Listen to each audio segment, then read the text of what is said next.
Ito yung kay Jojo. Yan o. Alos 2 kilo rin o. Ayun po, magandang umaga po sa lahat. Sa lahat po ng mga viewers natin, magandang umaga po. Siyempre po, Merry Christmas po sa Family Binuya, kay Ma'am at kay Sir. Merry Christmas po. Siyempre kay Chris, Merry Christmas. Kahit wala tayong handa, tuloy pa rin ang Christmas. At kay Elmer Unica, Sir, Merry Christmas po. Ngayon po naglakad kami ni Jojo kasi walang budget. Ito po nakuha namin Kalimango. Yan sa akin. Ito yung kay Jojo. Yan alos 2 kilo rin huli niya. Ayan.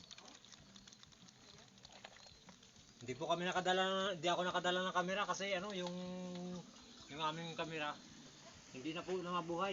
Natuluyan na siguro nasira.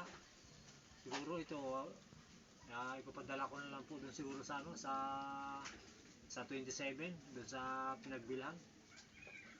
Ipapadala ko na lang kung kaya niya pang ayusin. Tapos siguro bago na siguro tubusin pag oras na may pira kasi malaki rin ang gagastusin doon. Siyempre po maraming salamat po sa mga viewers po natin at subscriber at sa silent viewers. Maraming salamat po. Siyempre po sa Family Binuya, kay Ma'am at kay Sir at kay Chris at kay Elmer Unica. Sa lahat po na nagmamahal sa Jogas Vlog, maraming salamat po. God bless. Merry Christmas po sa lahat. And Happy New Year. Sana po maggabayan tayo ng Panginoon sa lakas na pangatawan sa araw-araw at bigyan ng maraming blessing sa araw-araw. Maraming salamat po. God bless.